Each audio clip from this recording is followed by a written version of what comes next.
Hello बच्चों, कैसे हैं आप सभी। आई होप आप लोग बहुत अच्छे होंगे और आपकी पढ़ाई बहुत अच्छी चल रही होगी। सो प्रीवियस क्लास में हमने काफ़ी सारी चीज़ें कवर कर ली थी इस चैप्टर से रिलेटेड। आज हम लास्ट के कुछ टॉपिक्स हम कवर करने जा रहे हैं अर्थक्वेक से रिलेटेड, और हम थोड़ा सा चार्जेस के बारे में भी देख लेंगे कि चार्जेस क्या होते हैं, पॉजिटिव और नेगेटिव चार्ज क्या होते हैं और उनका इंटरेक्शन कैसे होता है। तो आज हम अर्थक्वेक के टॉपिक्स देखते हैं सबसे पहले, और उसके बाद हम चार्जेस से रिलेटेड टॉपिक देखते हैं कि चार्ज क्या होते हैं। तो हम देखते हैं कि रिचर स्केल क्या होती है। तो एक आपने टर्म सुना होगा रिचर स्केल। तो रिचर स्केल एक ऐसी स्केल है बच्चों जो क्या करती है, अर्थक्वेक के मैग्नीट्यूड को बताती है।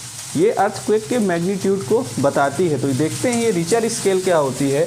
Richter scale is a scale use to measure the strength और पावर ऑफ एन अर्थक्वेक। तो ये क्या बताती है, अर्थक्वेक के स्ट्रेंथ या पावर को बताती है। रिचर स्केल एक ऐसी स्केल बनाई गई है, साइंटिस्ट ने बनाया है, जिससे कि वो डिटरमाइन कर सके कि क्या स्ट्रेंथ का अर्थक्वेक आया है, कितनी पावर का अर्थक्वेक आया है। तो ये ऐसी स्केल है।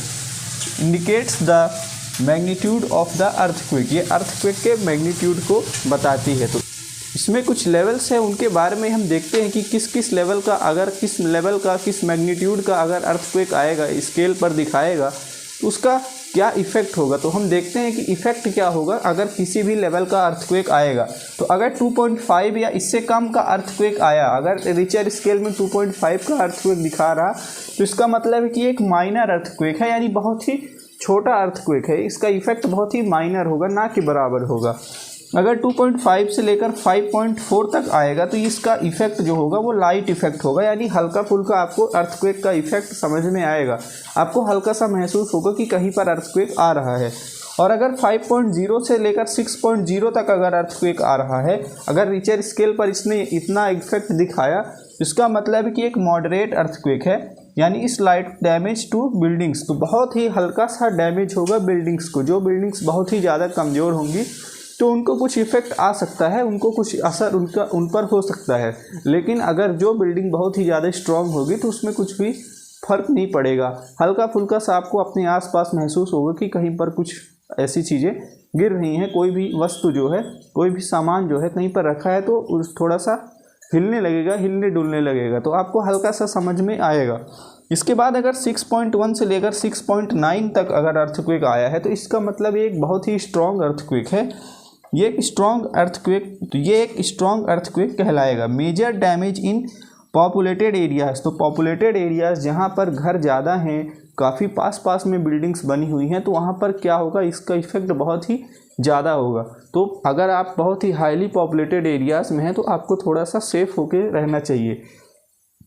इसके बाद 7.0 से लेकर 7.9 तक अगर अर्थक्वेक आ रहा है तो एक बहुत ही ज़्यादा बड़ा अर्थक्वेक कहलाएगा, और इसे हम मेजर अर्थक्वेक कहेंगे। सीरियस डैमेज करता है। तो जो भी 7 या 7.5 से ज़्यादा अगर अर्थक्वेक आता है तो बहुत ही ज़्यादा स्ट्रॉन्ग अर्थक्वेक कहलाता है। तो मेजर डैमेज करता है बिल्डिंग्स को और एक मेजर अर्थक्वेक कहलाता है। तो जो आपने भुज में देखा था, कश्मीर में देखा था, तो यहाँ पर जो अर्थक्वेक आए थे, यहाँ पर 7.5 मैग्नीट्यूड से ज़्यादा का अर्थक्वेक आया था, या फिर उसके आसपास का अर्थक्वेक आया था। तो वहाँ पर काफ़ी ज़्यादा डिस्ट्रक्शन हुआ था, बहुत ज़्यादा तबाही वहाँ पर हुई थी। और अगर 8 या 8 से ज़्यादा का अगर अर्थक्वेक आएगा मैग्नीट्यूड का, तो यहाँ पर कंप्लीट डिस्ट्रक्शन हो जाएगा, कुछ भी नहीं बचेगा, total destruction, and it is considered a great earthquake. तो यहाँ पर एक हम इसको किस कैटेगरी में बोलेंगे, ग्रेट अर्थक्वेक बोलेंगे, यानी ये अर्थक्वेक महान नहीं है। इसका मतलब हुआ कि ये बहुत ही ज़्यादा विशालकाय और सबसे ताकतवर अर्थक्वेक कहलाएगा। तो इस तरह से आपने रिचर स्केल देखा कि एक ऐसी स्केल है जिसमें हम अर्थक्वेक के मैग्नीट्यूड को बताते हैं। एक ऐसी स्केल है जिसमें हमें पता चलता है कि अर्थक्वेक का स्ट्रेंथ क्या है, कितनी ताकतवर, कितनी ताकत का अर्थक्वेक आया था, कितनी पावर थी उसमें। तो इन सब चीज़ों के बारे में देखते हैं। तो अब हम देख रहे हैं कि सीस्मिक वेव्स क्या कहलाती हैं और इससे हम क्या समझ सकते हैं। अब हम देखते हैं कि सीस्मिक वेव्स क्या कहलाती हैं, ये कैसी वेव्स हैं, इन्हें हम सीस्मिक वेव्स क्यों बोल रहे हैं। तो सीस्मिक वेव्स के बारे में देखते हैं। तो ये सीस्मिक वेव्स को समझते हैं तो tremors produced during an earthquake, जो भी ट्रेमर्स हैं, यानी जो भी धरती कांपती है अर्थक्वेक के टाइम पर, जो भी अर्थ ट्रेमर फील करती है या फिर उसमें कंपन होता है, तो कुछ वेव्स जनरेट करती है, और इन्हीं वेव्स को हम क्या बोलेंगे, सीस्मिक वेव्स बोलेंगे। तो ये ट्रेमर्स जो प्रोड्यूस करते हैं वेव्स, तो उन्हीं वेव को हम बोलते हैं हम सीस्मिक वेव, और ये वेव्स कहाँ पर होती हैं? अर्थ के सरफेस पर होती हैं। तो जब भी धरती कांपेगी तो उससे कुछ वेव जनरेट होगी, उससे कुछ तरंगे जनरेट होंगी, और उन तरंगों को हम क्या बोलेंगे? सीस्मिक वेव बोलेंगे। तो इसी को हम बोल रहे हैं सीस्मिक वेव। तो बहुत ही सिंपल सा टर्म है कि ऐसी वेव जो किससे प्रोड्यूस होती हैं? अर्थ की ट्रेमर से। तो ऐसी वेव जो अर्थ के ट्रेमर से प्रोड्यूस होती हैं, जनरेट होती हैं, तो हम उन्हें बोलेंगे seismic wave.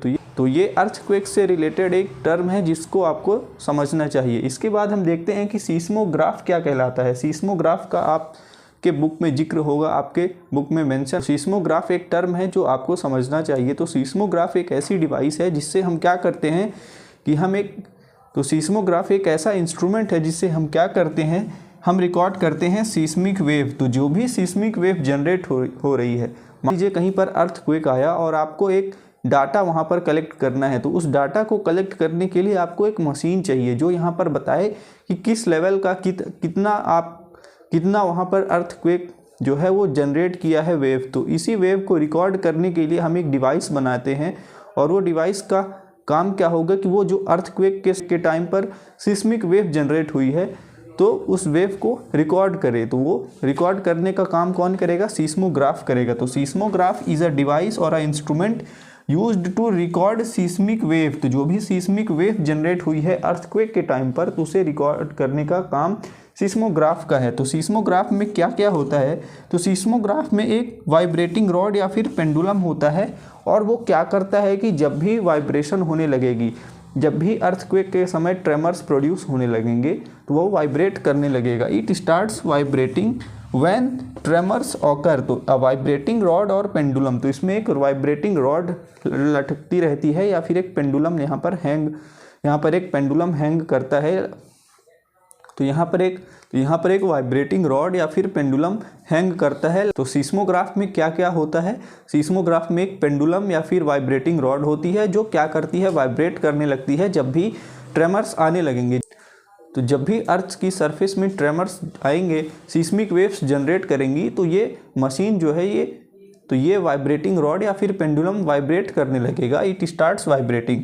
A pen is attached to the vibrating system. और ये जो वाइब्रेटिंग सिस्टम है, ये पूरा वाइब्रेटिंग सिस्टम जो हमने यहाँ पर बनाया है, तो ये क्या करेगा? इसके साथ एक पेन अटैच है। यहाँ पर आप देख सकते हैं, यहाँ पर पेन की नीब आपको दिख रही है, और ये वाइब्रेटिंग यहाँ पर पेंडुलम यहाँ पर अटैच है। तो ये पेंडुलम का बॉब हो गया, ये स्ट्रिंग हो गई, और ये रोटेटिंग ड्रम हो गया। तो ये रोटेटिंग ड्रम पर एक पेपर यहाँ पर लगा रहता है, एक चार्ट पेपर यहाँ पर लगा रहता है, और ये मशीन जो है मूव करने लगती है, रोटेट करने लगती है, और जिसकी वजह से अगर ज़्यादा रोटेशन होगा तो ज़्यादा हमें यहाँ पर डाटा मिलेगा, यहाँ पर ज़्यादा हमें यहाँ पर चार्ट पेपर पर इम्प्रिंट्स मिलेंगे। एक तरह से पेपर पर पेन जो है तो ज़्यादा चलेगा। तो इसका मतलब है कि कहीं ना कहीं अर्थक्वेक ज़्यादा यहाँ पर झटके, तो कहीं ना कहीं यहाँ पर एक स्ट्रॉन्ग अर्थक्वेक आया है। तो इसको समझते हैं कि a pen is attached to the vibrating system. एक पेन यहाँ पर अटैच है वाइब्रेटिंग सिस्टम से, और वो रिकॉर्ड करता है जो भी waves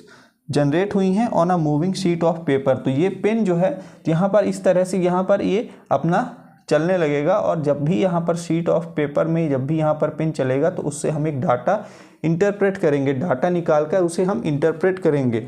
it helps to estimate power of earthquake by interpreting recorded data. और जो भी यहाँ पर डाटा रिकॉर्ड हुआ है उसको हम इंटरप्रेट करेंगे, उससे हम समझेंगे कि कितना यहाँ पर अर्थक्वेक आया है, स्ट्रॉन्ग अर्थक्वेक है या मेजर अर्थक्वेक है, बहुत ही ज़्यादा डिस्ट्रक्टिव अर्थक्वेक है या फिर बहुत ही लाइट वेट अर्थक्वेक है। तो सीस्मोग्राफ का बहुत इंपॉर्टेंट काम है।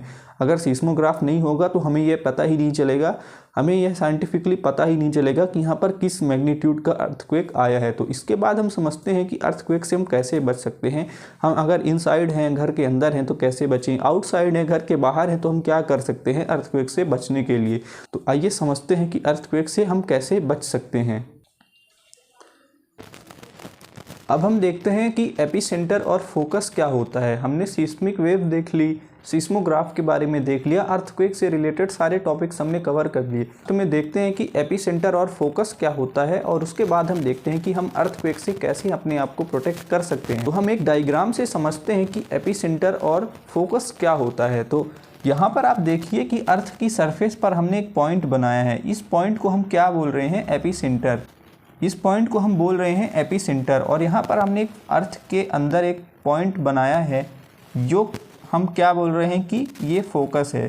फोकस और एपिसेंटर के पॉइंट से हम समझेंगे कि ये क्या कहलाते हैं। तो जो जहाँ पर अर्थक्वेक ओरिजिनेट हुआ है, जहाँ से अर्थक्वेक अर्थ की सरफेस के अंदर, अर्थ के अंदर एक ऐसा पॉइंट जहाँ से अर्थक्वेक स्टार्ट हुआ है, उसकी शुरुआत हुई है, तो उस पॉइंट को हम बोलेंगे focus. Focus is the point where earthquake begins. तो अर्थक्वेक कहाँ से शुरुआत कर रहा है? धरती के अंदर, इनसाइड अर्थ, अर्थ की क्रस्ट के अंदर कहाँ पर अर्थक्वेक जो शुरुआत कर रहा है उसका पॉइंट क्या कहलाएगा? फोकस कहलाएगा। और फोकस के ठीक ऊपर क्या पॉइंट कहलाएगा? Epicentre. Epicentre is the point, epicentre is the point on the earth surface directly above the focus. तो फोकस से डायरेक्ट जो ऊपर अर्थ की सरफेस पर जो जगह होगी उसे हम बोलेंगे एपिसेंटर। कई बार आपने सुना होगा कि यहाँ पर अर्थक्वेक का एपिसेंटर क्या था। तो एपिसेंटर वो जगह कहलाती है जहाँ पर अर्थक्वेक जो है उसके नीचे वहाँ पर ओरिजिनेट किया है। यहाँ पर अर्थक्वेक की शुरुआत धरती के अंदर वहाँ पर से हुई है।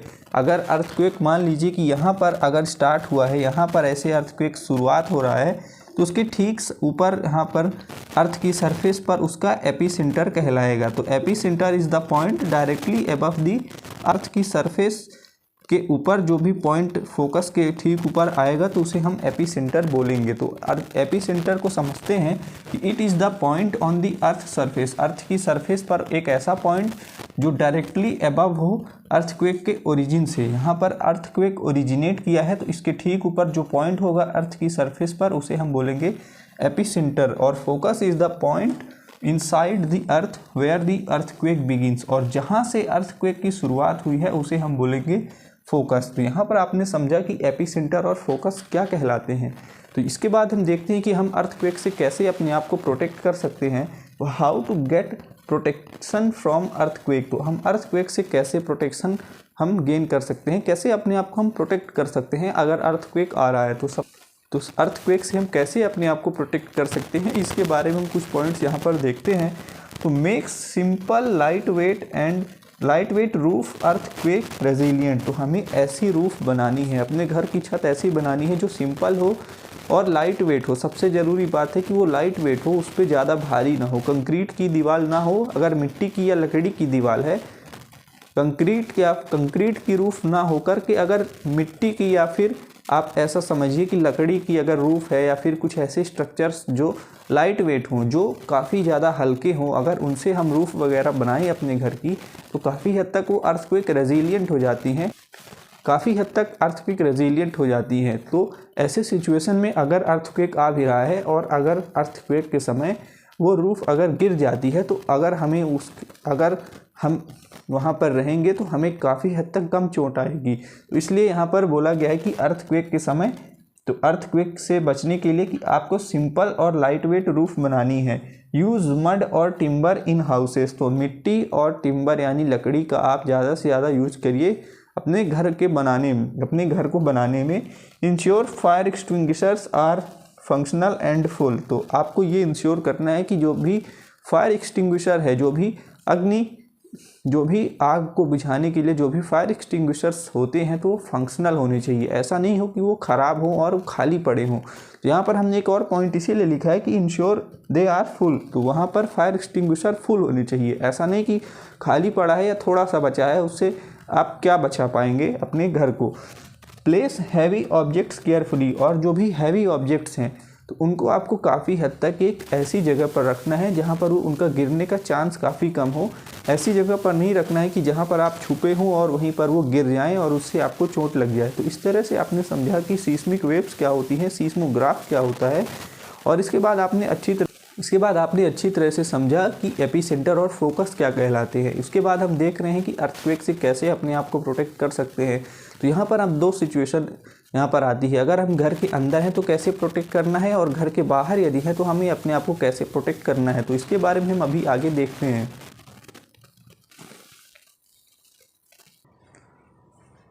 अब हम देखते हैं कि कैसे हम अगर घर के अंदर हैं और उस टाइम पर अर्थक्वेक जैसा सिचुएशन बने तो हम कैसे अपने आप को प्रोटेक्ट कर सकते हैं। तो इनसाइड होम देखते हैं कि हम अगर घर के अंदर हैं तो हम कैसे अपने आप को अर्थक्वेक से प्रोटेक्ट कर सकते हैं, भूकंप से अपने आप को बचा सकते हैं। तो सबसे पहले हमें क्या करना है कि किसी भी टेबल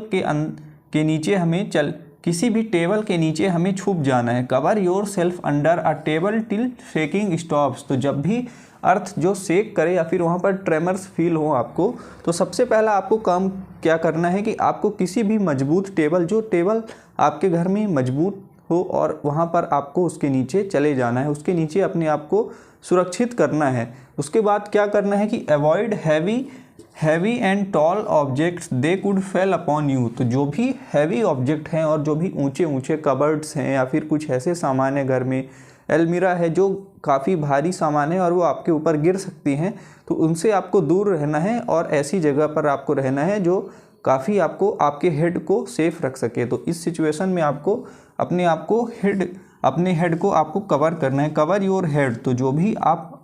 तो जहाँ पर भी आप अगर छिपे हैं, जहाँ पर भी आप अगर सुरक्षित हैं, आप वहाँ पर क्या करें कि अपने सर को ज़रूर प्रोटेक्ट करें, अपने हेड को ज़रूर प्रोटेक्ट करें, क्योंकि ये काफ़ी इंपॉर्टेंट अपने बॉडी का पार्ट है। तो यहाँ पर 3 पॉइंट्स हमने देखे कि घर के अंदर अगर हैं तो सबसे पहले हमें क्या करना है कि किसी भी टेबल के नीचे हमें छुप जाना है, वहाँ पर चले जाना है और हमें वेट करना है कि जब तक वहाँ पर अर्थ की जो शेकिंग है, अर्थ के जो भी ट्रेमर्स हैं जो स्टॉप नहीं हो जाते, वो ख़त्म नहीं हो जाते, तब तक हमें वहाँ पर वेट करना है। इसके बाद हमें हैवी ऑब्जेक्ट से अपने आप को बचाना है, वो हम पर गिर सकते हैं। अगर अर्थक्वेक आएगा तो वो काफ़ी हद तक चांसेस रहते हैं कि वो हमारे ऊपर ही गिर पड़े, और अपने हेड को हमें प्रोटेक्ट करना है। इसके बाद हमें लास्ट में क्या, अगर हम घर के बाहर हैं तो हमें कैसे अपने आप को प्रोटेक्ट करना है।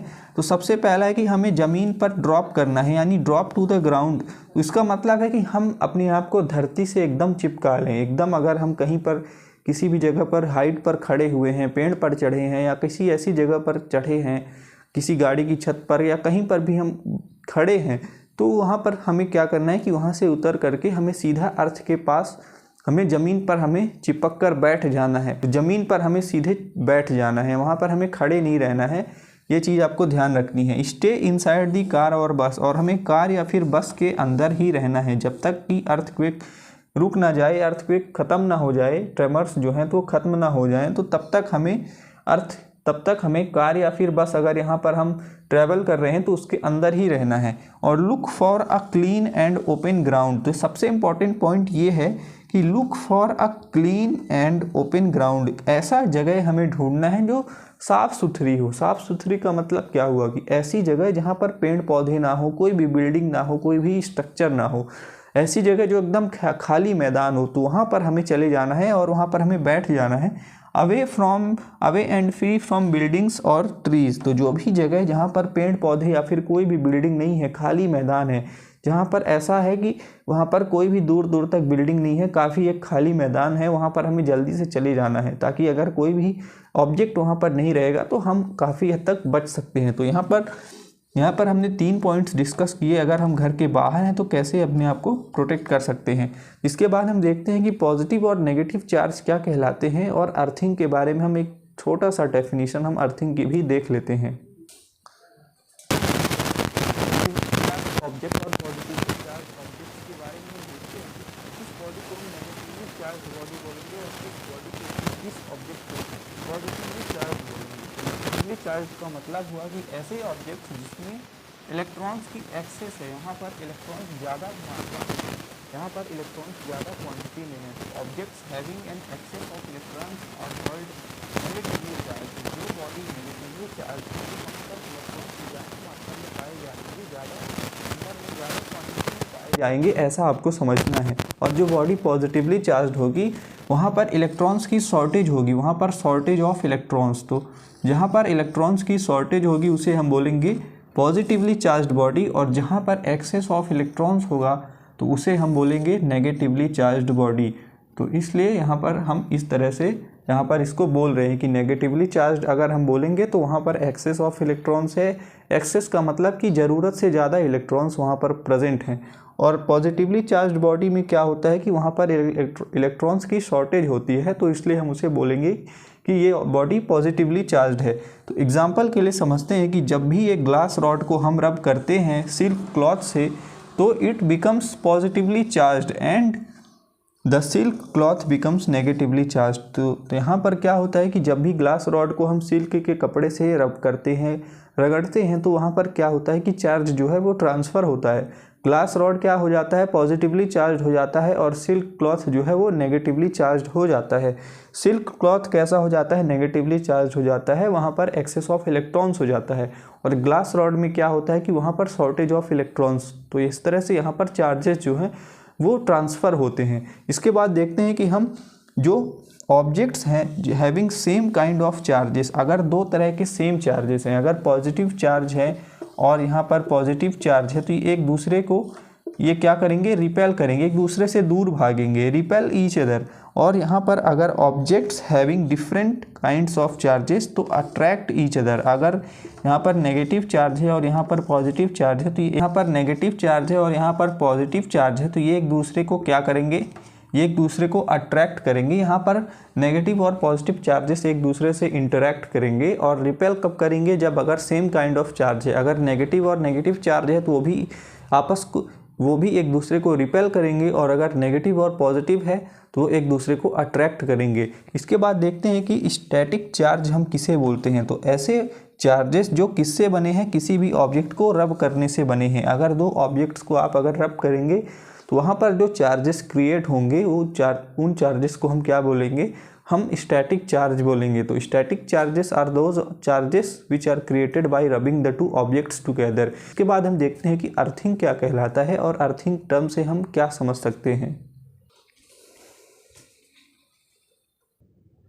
तो एक लास्ट टॉपिक हमारा अर्थिंग है। तो अर्थिंग के बारे में हम समझते हैं कि अर्थिंग क्या होती है। तो earthing is a process of transferring excess charge safely inside the earth. तो अर्थिंग के बारे में हम ये समझते हैं कि अर्थिंग एक ऐसी प्रोसेस है जिसमें अगर हम चार्जेस ज़्यादा हैं, एक्सेस चार्ज है, तो उसे हम अर्थ के अंदर हम उसे ट्रांसफ़र कर देते हैं। और उससे होता क्या है कि हमारी जो भी बिल्डिंग्स वगैरह हैं वहाँ पर जो अर्थिंग होती है, तो जो भी इलेक्ट्रिकल शॉक वगैरह हमें लग सकता है तो उससे काफ़ी हद तक हम प्रोटेक्ट हो जाते हैं। अगर अर्थिंग नहीं रहेगी तो हमें काफ़ी हद तक इलेक्ट्रिक शॉक लगने का चांस रहता है, तो इसलिए अर्थिंग की जाती है। तो earthing is the process of transferring excess charge safely inside the earth. तो अर्थ के अंदर हम उन चार्जेस को ट्रांसफ़र कर देते हैं, क्योंकि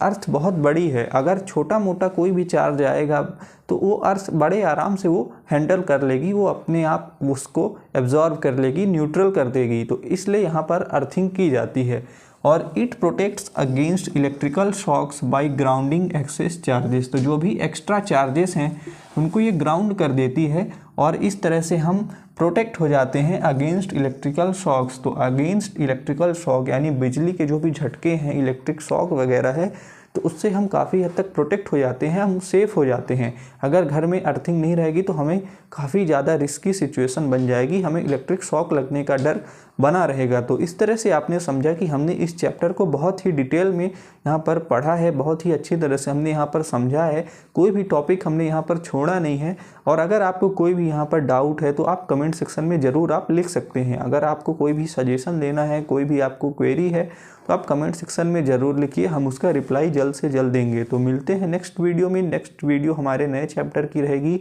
और हम नए चैप्टर को बहुत ही अच्छी तरह से स्टार्ट करेंगे। सो इसी तरह आप अपना सपोर्ट बनाए रखिए। अगर आप चैनल पर पहली बार हैं बच्चों, तो आप चैनल को सब्सक्राइब कीजिए, अपने क्लासमेट्स के साथ इस चैनल को शेयर कीजिए, और इस तरह से आप अपना सपोर्ट बनाए रखिए। मिलते हैं नेक्स्ट वीडियो में, तब तक के लिए थैंक यू।